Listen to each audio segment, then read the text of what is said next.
Olá, eu sou Marcelo Campos, esse é o programa Cidadania da TV Senado.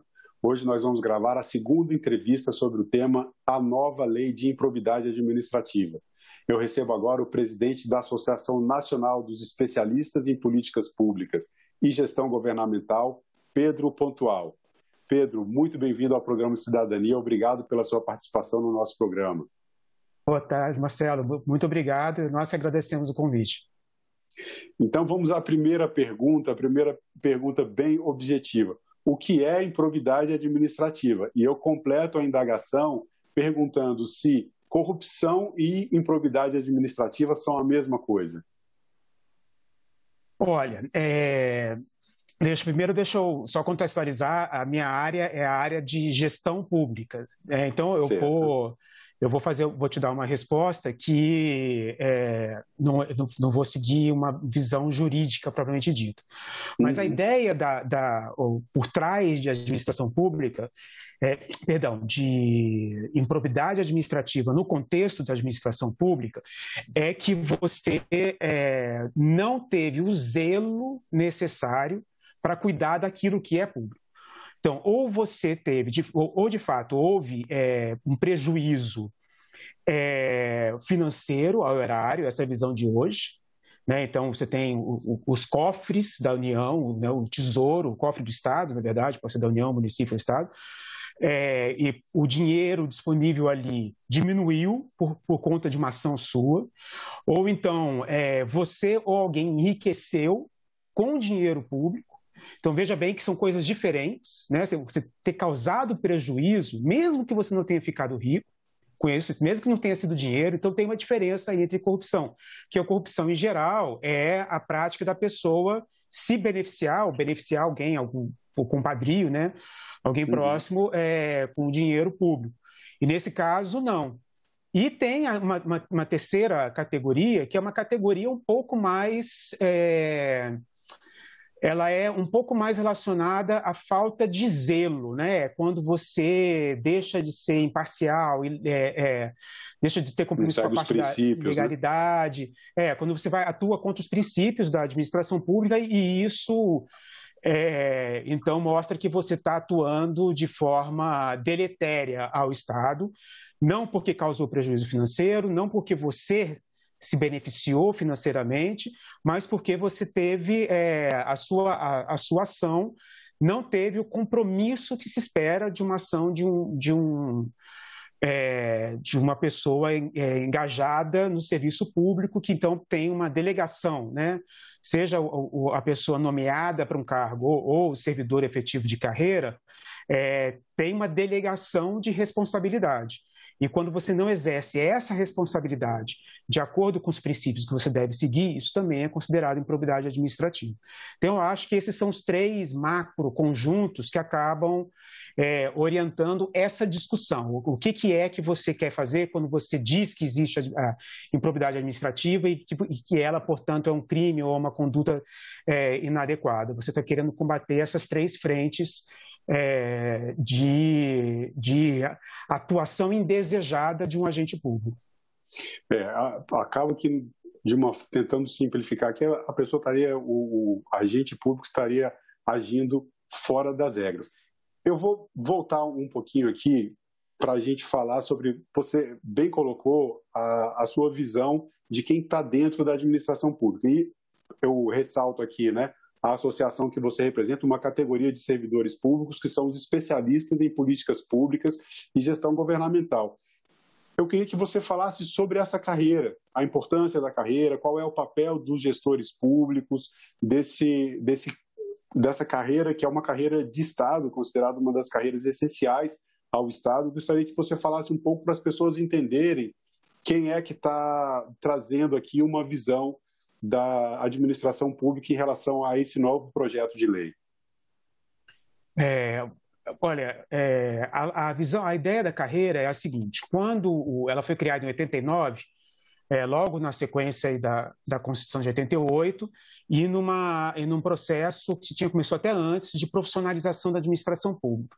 O especialista em políticas públicas e gestão governamental, que está colocado na estrutura, a função dele é ajudar a fazer a elaboração, a implementação e a avaliação de políticas públicas. Então, a lógica geral é essa. Mas, de um ponto de vista mais prático, o que acontece quando você tem um projeto eleito e assume, então, um representante do executivo eleito nas urnas, ele traz consigo seus auxiliares mais próximos, de confiança, que vão trabalhar para implementar o projeto que ele apresentou para a população nas urnas. E essas pessoas que chegam e ocupam os cargos de alto escalão dos ministérios não necessariamente têm uma afinidade com a administração pública.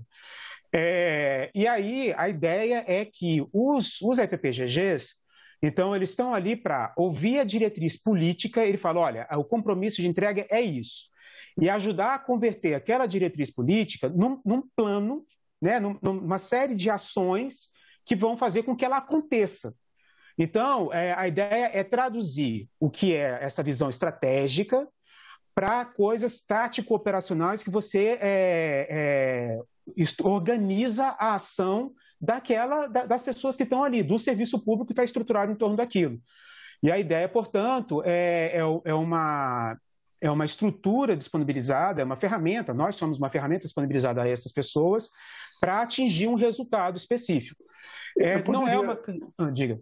Desculpa, eu poderia comparar, assim, comparando essa carreira de vocês com o setor privado, seria como se os altos executivos das empresas, aqueles que fazem a empresa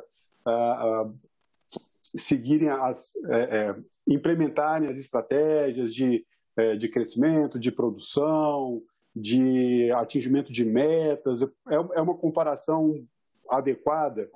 Comparar os gestores públicos dentro da administração pública com o que seriam os CEOs das empresas privadas, é mais ou menos isso? Eu acho que não exatamente, porque a lógica é a seguinte: primeiro que o setor público, a legislação que vale para o setor privado, a legislação que vale para o setor privado, ela é a mesma dentro das empresas. Então, não tem ninguém que seja especializado na empresa específica. Enquanto que a legislação do setor público, e vale lembrar que no Brasil o agente público só pode fazer o que a lei nos autoriza, enquanto que no setor privado a pessoa pode fazer qualquer coisa que não seja legal, né? Então, essa visão daquilo que nos é autorizado, a gente precisa conhecer bem. E essas normas, elas vão sendo atualizadas ao longo do tempo, o tempo todo. Significa que a gente está sempre estudando. A minha carreira, você não é promovido, você não sobe de nível na carreira se você não tiver cumprido o número X de horas de estudo, justamente de atualização, de formação. Se você não fizer essas horas de aperfeiçoamento para estar atualizado nas normas, você nem adianta pensar em querer subir na carreira. Simplesmente não é elegível por não ter feito isso. Existem algumas carreiras, acho que no Brasil, a gente pode comparar com outros países. Os Estados Unidos têm aquilo que é chamado de Senior Executive Service, que é, por exemplo, o Dr. Fauci, que a gente conheceu muito, aquele médico que estava sempre do lado do Trump e agora segue atuando junto com o Biden com relação à epidemia. Ele tem total estabilidade, ele é um servidor público, que está ali para poder oferecer todo o aporte técnico do serviço público para o seu chefe. Nesse caso, o interlocutor dele é o presidente. Mas isso lá, o Senior Executive Service tem em todas as autarquias e ministérios, digamos, de lá. Na Inglaterra tem o Senior Civil Service, é parecido, é a mesma lógica. Então, são pessoas que têm um alto grau de especialização, que conhecem bem a estrutura pública e que disponibilizam esse conhecimento para aquelas autoridades que entram ali, ou elas mesmas acabam sendo indicadas para exercer a liderança de algumas unidades, em alguns casos chegando ao ministro. O caso da nossa carreira já teve pelo menos dois ministros e vários outros. Além de secretários executivos, né? Exato, e aí, falando, vou pegar um gancho, né? Sua fala já deu uma clareada da importância do cargo de gestor público e do papel dos gestores públicos e da relação dos gestores públicos com o tema da nossa entrevista, que é a nova lei de improbidade administrativa. E aí, eu falando agora de um gestor público conhecido, já foi presidente da Escola Nacional de Administração Pública, Francisco Gaetani. Em 2018, ele publicou um artigo no Valor Econômico falando sobre o que foi chamado de apagão das canetas. O que isso tem a ver com o nosso tema? O apagão das canetas teria acontecido, no entendimento dele, porque os órgãos de fiscalização, o Ministério Público, o Tribunal de Contas, a Controladoria Geral da União, estariam se excedendo no controle, na fiscalização, e daí entra nessa questão, nesse ponto dos princípios de valores, de princípios da administração pública e atos de improbidade que poderiam ser considerados equívocos ou até divergência de interpretação das normas e das leis. E um excesso de fiscalização estaria causando um medo do gestor de tomar as decisões, porque eles poderiam ser responsabilizados no futuro, e isso estaria causando uma insegurança jurídica. Até o Francisco Gaetani usa uma expressão interessante, que o mundo jurídico estaria causando uma insegurança jurídica para os gestores públicos e causando uma paralisia na administração pública. Eu pergunto, qual a sua opinião sobre isso? Como é que você enxerga esse posicionamento do Francisco Gaetani à luz dessa lei de improbidade administrativa? O professor Francisco Gaetani, ele é uma referência da nossa carreira, né? Ele está aposentado, então ele tem uma liberdade maior de poder fazer colocações desse tipo, mas eu acho que ele verbalizou uma coisa que é muito perceptível, muito concreta, quando você olha o funcionamento dos órgãos públicos, né? Então, o que ele verbalizou, de fato, é esse ponto de que acaba que o ônus que a gente tem da cultura um pouco patrimonialista que tem no Brasil, e o fato de que muitas vezes as pessoas acabam se apropriando de coisas públicas ou gerindo aquilo que é público de maneira inadequada, com menos zelo do que deveria, isso é um comportamento que precisa ser proibido, coibido, desestimulado. Acontece que quando você parte para um grau de punitividade, e vamos lembrar, a estrutura de fiscalização no Brasil é muito pesada. Então, você tem, nos ministérios, tem o controle interno dos ministérios. Aí tem a Controladoria Geral da União, que é dentro do Poder Executivo, que faz o controle e muitas vezes provê também o aconselhamento para você justamente evitar cometer erros.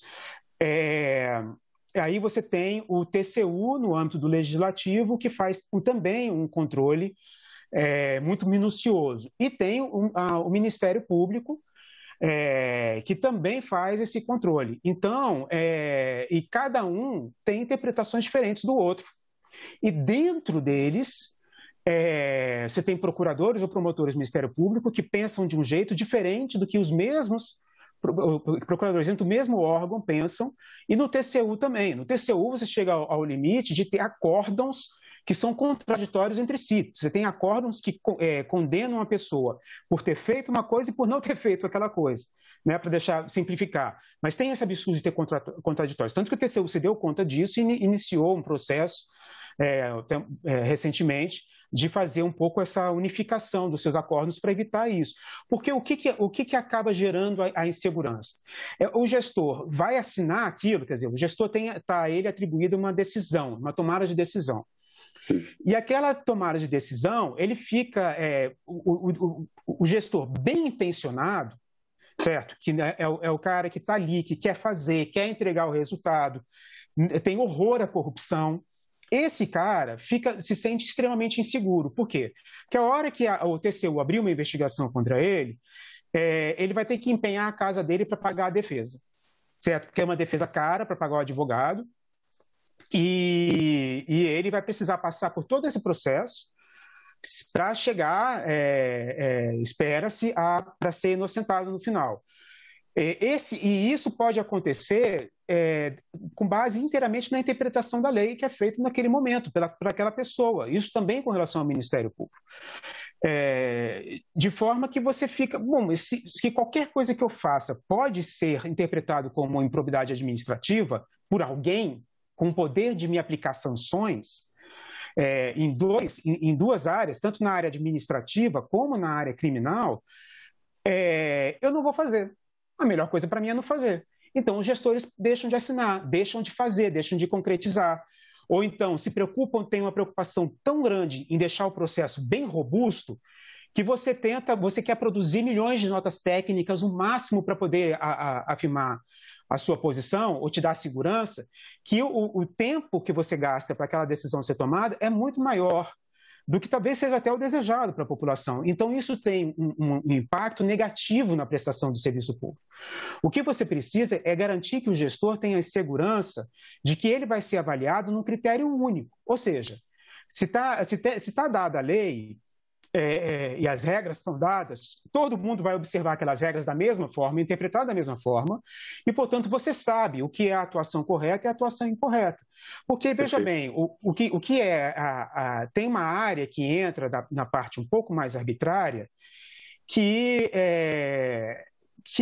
às vezes você vai ser condenado mesmo que você não tenha tido a intenção de fazer alguma coisa incorreto. Esse ponto, você chegou em 2 pontos muito importantes dessa nossa conversa. Primeiro, essa interpretação da lei e o excesso de normas, a gente ter uma lei única para ser observada e para nortear, inclusive, as decisões dos órgãos de fiscalização e controle. E aqui eu quero deixar claro que, quando a gente fala sobre esses excessos, não é uma generalização também. Vamos partir do princípio, da mesma forma que a gente está conduzindo essa conversa, partindo do princípio de que a gente está falando dos bons gestores, das pessoas que querem entregar, também nos órgãos de controle, as pessoas que querem fazer o seu trabalho com isenção do serviço público e garantir o melhor funcionamento da máquina. Mas o que acontece em relação ao projeto de lei, daí eu também não sou do mundo do direito, também não sou um conhecedor do direito, mas lendo a redação atual da lei, ela me parece muito genérica, muito aberta. No começo da entrevista eu te perguntei o que é improbidade administrativa. E a redação atual da lei, que é a de 1992, ela não deixa isso claro. Os primeiros artigos falam o que ela abrange, o que ela protege, quem ela alcança, mas não tem uma definição, o que é improbidade administrativa. E isso o novo projeto de lei traz uma definição, logo no seu primeiro artigo, o que é improbidade administrativa. No seu entendimento, o projeto de lei como está, estaria chegando a uma posição melhor, a uma redação mais enxuta? Qual é o seu entendimento sobre o novo texto da lei em relação à lei anterior? É uma modernização ou estaria caminhando para um excesso de leniência, ou um marco da impunidade, como algumas pessoas têm colocado? Aí eu vou trazer um pouco a visão de quem estuda e trabalha as políticas públicas. E, para nós, a legislação é uma ferramenta também. Ela faz parte do contexto da política pública. Então, se você deseja alterar o comportamento de alguém, a legislação ela é uma parte disso, mas ela não é tudo. Você precisa trabalhar a implementação dessa legislação. Então, a alteração na lei traz um progresso relevante quando ela fala, olha, a improbidade administrativa vai requerer intenção, e deixa claro isso. Né? Então, quando ele diz o que é o dolo, né? A vontade livre de cometer o ato ilícito, então,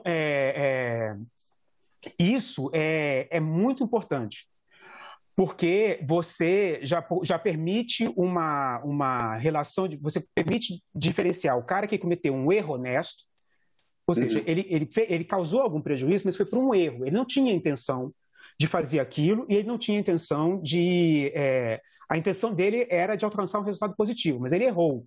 É diferente, esse cara precisa ser visto de maneira diferente do cara que causou um prejuízo, mas porque ele teve com vontade de causar aquele prejuízo. Seja para se enriquecer, para causar favorecimento a alguém. E o cara que errou, ele tem que ser diferente, ele precisa ser responsabilizado pelo seu erro, é claro, não se defende que a pessoa não seja responsabilizada, mas num patamar distinto. Então, a lei começa a introduzir isso. Mas eu até acho que a lei tem muito que, às vezes, acaba se tentando colocar em texto jurídico que precisa ser colocado numa política de implementação. Eu acho que era muito mais relevante você fazer um processo de formação de aplicação da lei de improbidade administrativa, a atual ou a nova, com as mudanças que vierem. Você garantir que haja uma interpretação razoavelmente homogênea dentro do TCU, dentro do Ministério Público, entre o Tribunal de Contas e o Ministério Público, para você entender o que é que, afinal de contas, o gestor pode fazer, o que ele não pode fazer. Isso acho que teria um impacto muito mais forte do que só esperar que a mudança na lei faça. Então, eu acho que acaba que um pouco da discussão que está em torno da lei, e eu mesmo não tenho ainda uma posição fechada com relação a isso, porque eu acho importante a motivação por trás, que é justamente você conseguir focar a improbidade administrativa no mal feito, né, como já se diz, do que você tentar tentando punir a pessoa que cometeu um erro. Às vezes a pessoa não cometeu um erro, mas tem uma visão, uma interpretação de uma pessoa, não, aquilo é um erro. De fato, o problema é ser muito genérico. Então, eu acho que tem duas linhas para se trabalhar. O texto precisa ser mais focado, mais específico, e aí acho que tem uma discussão dos juristas para poder entender o que são as medidas adequadas. Agora, do ponto de vista de resultado pretendido, não basta discutir a normativa da lei. A lei tem que determinar como vai ser implementado. A lei tem que dizer, caberá a X, né, a escola, alguma escola de governo, a escola do Ministério Público, a escola do Tribunal de Contas, da União, do Ministério Público Federal, quem quer que seja, caberá a essa entidade ou um grupo de entidades desenvolver o seu currículo a partir da nova lei e ensinar, capacitar todos os fiscais, todos os agentes públicos responsáveis por fiscalização, como se deseja a aplicação dessa lei. E ensinar os gestores a como cumprir a lei. Porque, veja bem, você não quer que tenha um gestor que fez um erro. Às vezes o prejuízo não é um prejuízo relevante, você pode às vezes até um erro formal, né? E aí a questão dos princípios que entra numa subjetividade muito grande de quem fiscaliza, né? Esse é o maior terror que existe, é o erro formal. Que o problema é o seguinte, você está numa política de garantir farmácia popular, e aí você vai passar por um processo de punição no TCU porque você preencheu o documento errado. O resultado aconteceu, o dinheiro foi gasto onde tinha que ter sido gasto, não se perdeu dinheiro nesse processo, mas o erro que você cometeu é um erro de instrução de processo, que são erros saneáveis. Veja bem, se você preencheu um documento errado, você faz um documento com preenchimento adequado e substitui, registra, não rasga o anterior, está lá, mantém, inclui o seu agora, fala, esse aqui está em substituição a outro devido ao erro. Então, o processo fica claro para quem lê o processo que você está fazendo um saneamento de um erro, mas não há prejuízo público. E aí fica dentro de uma subjetividade que a pessoa acaba tendo que responder porque ela fez do jeito errado. Acaba, aliás, muito da nossa fiscalização hoje é focado na forma e pouquíssimo no resultado, que já é também uma distorção dos objetivos da administração pública, que é entregar alguma coisa, bens e serviços à população. Esse é um dos pontos que está gerando mais polêmica dentro da discussão do novo texto da lei. Pedro, a gente tem pouco tempo aqui de entrevista, tem um outro ponto que eu gostaria de falar com você, não vai ser possível a gente estender muito aqui nessa resposta, então vou tentar ser objetivo também na pergunta. Os atos de improbidade, quando um servidor público tem conhecimento de um ato de improbidade, ele tem o dever funcional de denunciar, de representar, de comunicar aos seus superiores que o ato de improbidade está acontecendo. Vamos considerar aqui aqueles atos piores, aqueles inclusive chamados de corrupção. Qual a relação da estabilidade do servidor público com esse encorajamento que ele tem de denunciar atos de improbidade administrativa, evitando que o mal feito, que essas atitudes que prejudicam a administração pública aconteçam? A gente tem pouco tempo para essa resposta, a gente tem só mais 2 minutos. A palavra é toda sua. Vamos lá, sem pressão, né? Limites da entrevista. Olha só, vamos colocar de uma maneira bem clara. Isso é um problema que não se discute. Por exemplo, a discussão toda da reforma administrativa agora está ignorando isso. A primeira coisa que tinha que ser feita, e tinha que ter sido uma preocupação essencial, é garantir um canal de denúncia para o servidor, de forma que ele ou ela tenha uma proteção para poder ter o incentivo da denúncia. Porque o que acontece é o seguinte, se você denuncia, você é obrigado a denunciar primeiro para o chefe superior, depois, se o chefe superior você achar que está envolvido, você pode denunciar para outra pessoa, você não sabe para quem você está denunciando. Então, existe uma dificuldade tremenda em operacionalizar isso. Você quer fazer acontecer, você quer que o servidor público seja também um fiscal do bem público. Então, você precisa garantir proteções a esse servidor, evitar que ele ou ela seja perseguido. Hoje, há inúmeros casos de perseguição por qualquer tipo de denúncia que seja feito.